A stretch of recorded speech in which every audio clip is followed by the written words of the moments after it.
দেখো, খুব চমৎকার একটা এমসিকিউ, যেটা চমৎকারভাবে সলভ করা যায়।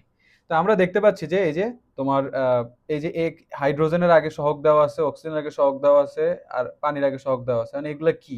হ্যাঁ, সমতাকৃত অবস্থা, মানে সমান থাকলে এই অণুপরমাণুর সংখ্যা সমান থাকলে এই যে এক্স ওয়াই জেড এটা অনুপাতটা কি?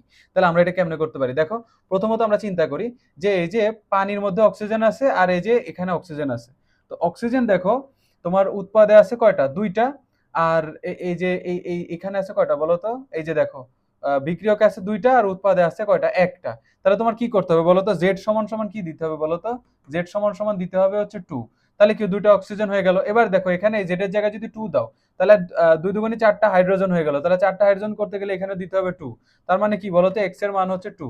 আর এই যে তোমার মাঝখানে যে ওয়াই, ওয়াই সমান সমান হচ্ছে ওয়ান। তার মানে এক্স ওয়াই জেড কি বলতো? এক্স হচ্ছে টু ওয়ান টু।